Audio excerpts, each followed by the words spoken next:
Well, hello there, my young readers, and welcome back to the channel. And if you're new, welcome. I'm so glad you could make it. As you can see, we are in a Halloween atmosphere. And that's because, as of this recording, Halloween is just around the corner. Now, in this video, we have multiple stories that are all Halloween themed, and they are bordering on fun to funny. Now, be sure to stick around to the end because Triangel and I are going to have a lively discussion, and I promise you, you are not going to want to miss it. So if you're not ready, go ahead, go get your snacks, go get your drinks, pause the video, run to the bathroom, come on back, and we'll get started. Stay tuned.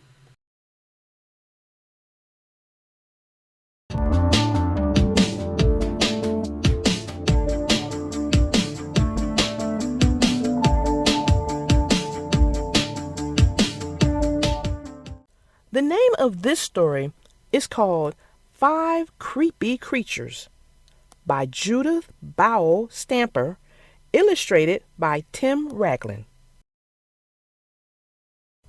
The name of the first story is called Stop That Coffin. One night, a boy took a walk in a graveyard. His little sister came along. They walked along a path lit by a big yellow moon. The boy was feeling scared, but he acted cool and calm. "I'm not scared of graveyards," his sister said. "You aren't?" the boy asked. "Not a bit," his sister answered with a smile. They walked on past the white tombstones. Then they saw a big hole dug in the ground. "Dare you look in that hole?" his sister said. "I'm not scared," the boy said in a shaky voice. "Then look in it," his sister dared. The boy walked over to the hole, his knees shaking. He inched up to the edge of the hole. Then he looked in, and a big brown coffin jumped out of the hole. It started to chase the boy and his sister. They took off running, but the coffin followed right behind them.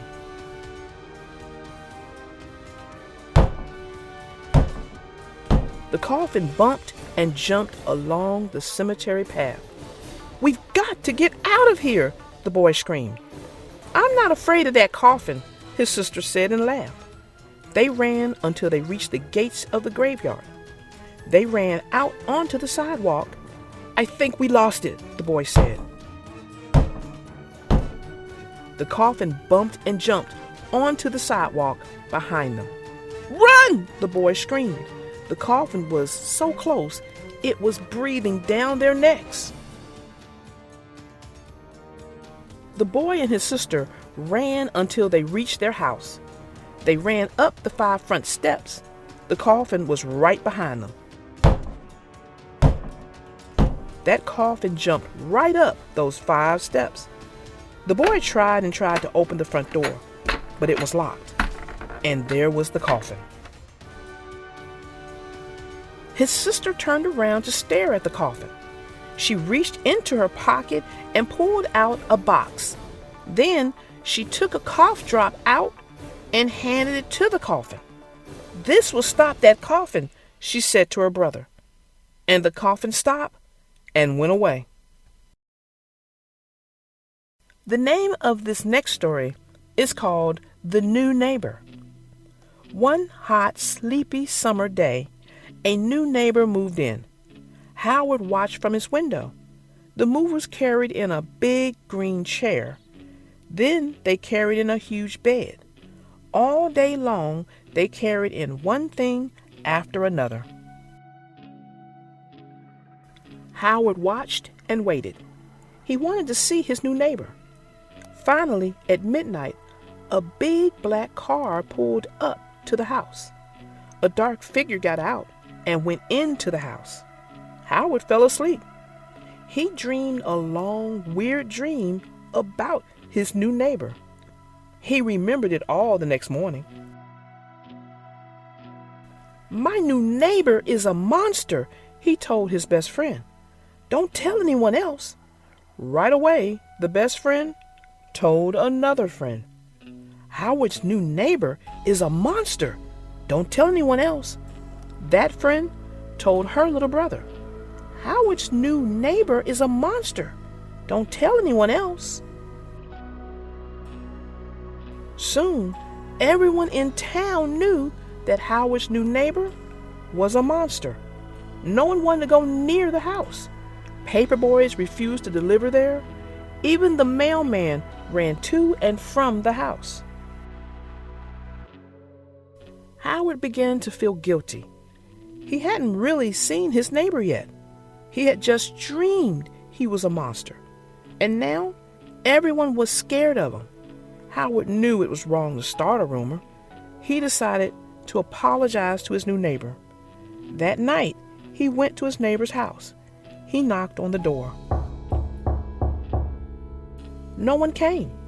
Howard started to get a little nervous, but he had made up his mind. He knocked on the door again. Finally, he heard footsteps coming toward the door, but no one opened the door. Howard called through the door, "I'm sorry I called you a monster." Then the door creaked open. "That's all right," the new neighbor said. "I am one." The name of this next story is called In Old Trees. In old trees, there are holes where the wood has rotted out. Don't put your hand in to feel, because in old trees, there are holes where the wood has rotted out, and creatures live there and no one sees. But don't put your hand in to feel, because in old trees, there are holes where the wood has rotted out, and creatures live there that no one sees. They have yellow eyes and long noses and sharp teeth. But don't put your hand in to feel, because in old trees there are holes where the wood has rotted out, and creatures live there that no one sees. They have yellow eyes and long noses and sharp teeth, and they run up and down into the ground. But don't put your hand in to feel, because in old trees there are holes where the wood has rotted out, and creatures live there that no one sees. They have yellow eyes and long noses and sharp teeth, and they run up and down and into the ground. And if you put your hand in to feel, they'll tickle you. The name of this next and last story is called The Strange Visitor. Once there was a lonely old woman who lived in a house in the woods. Each night she sat by the fire spinning her wool. And so she sat, and so she spun, and so she waited for someone to come. One night the door creaked open, and in came a big pair of feet. The feet stumped over to the fire right beside the woman. "How strange," the woman said. And still she sat, and still she spun, and still she waited for someone to come. Then the door creaked open again, and in came a pair of short, hairy legs. The legs sat themselves down on the big feet. "How strange," the woman said. And still she sat, and still she spun, and still she waited for someone to come. Once again, the door creaked open, and in came a pair of huge hips. The hips sat themselves down on the short, hairy legs. "How strange," the woman said. And still she sat, and still she spun, and still she waited for someone to come. Then the door creaked open again, and in came a broad chest and shoulders. The chest and shoulders sat themselves down on the huge hips. "How strange," the woman said, and still she sat, and still she spun, and still she waited for someone to come. Again the door creaked open, and in came a set of long arms with fat fingers, and the arms and fingers sat themselves down on the broad chest and shoulders. "How strange," the woman said, and still she sat, and still she spun, and still she waited for someone to come. The door creaked open one more time, and in rode a huge, horrible head. The head sat itself down on top of the broad chest and shoulders. "How strange," the woman said. Then she asked, "How did you get such big feet?" Much stomping, the visitor said. "How did you get such short, hairy legs?" Much running.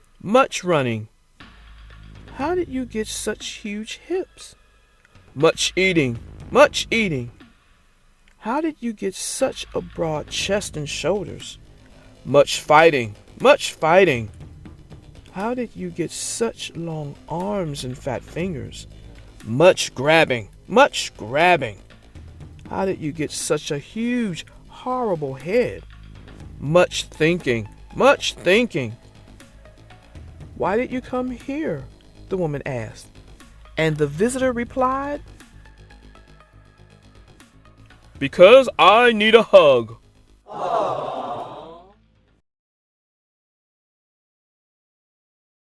Well, that ends our story. Or should I say, that ends all of our stories. And like I said in the beginning, this was going to be a fun video crossing into funny. And you meant it. When you sent me this book to review, I thought it was hilarious, especially the first story. Oh yeah, Stop That Coughing. Girl, you know it took me about 3 reads before I got it. I read it first, second, and I just was like, the story just kind of ended weird to me. It was just like, it just stopped without an ending. And it wasn't until I read it the third time that I really got it. Did you get it the first time? I did not. I actually thought the same thing you did. But my brother Trifecta, he kind of came up and saw what I was reading and saw the look on my face. And when he read it, he told me, he said, "You don't know the joke?" He said, this is a really, famous joke. He said, "Think about it. Coughing. What do you do when you're sick? You cough." So when the little girl pulled out the cough drop, it stopped the coughing, and the coughing went away. When he told me that, and I looked back at it, I was like, oh. Then the funny hit me. The funny hit me hard then. And see, it hit me hard too when I read it the third time. And when I read it the third time, it had been, a length of time between the first and second time I read it. That third time I picked up the book again and I was just going to, read it. And I was just going to be like, well, maybe my young readers will get it because I wasn't getting it. And as I read it that third time and I really looked at what the little girl was offering the coffin, and then I realized throughout the whole time, the little girl was just smiling and happy, and she wasn't scared. She literally was not scared. So when I thought about it, why would the story end because she gave the coffin? And then that's when it hit me, and I said it again, coffin. Oh, okay.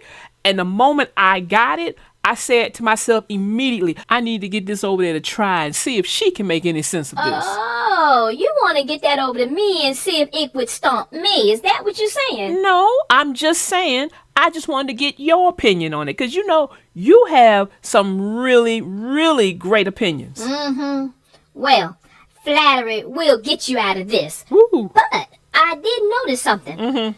When I reviewed the book, Yeah. isn't there something missing that's not in the video? Well, it's okay.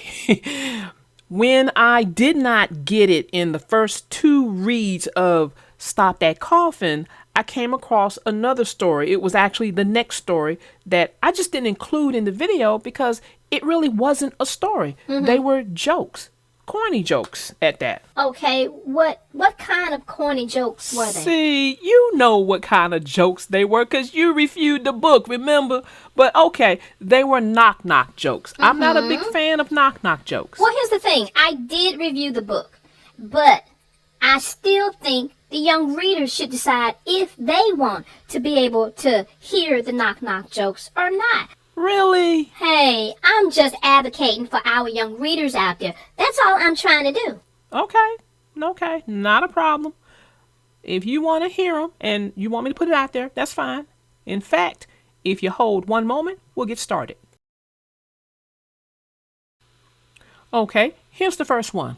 And they called this Who's There? That was the name of this whole little section.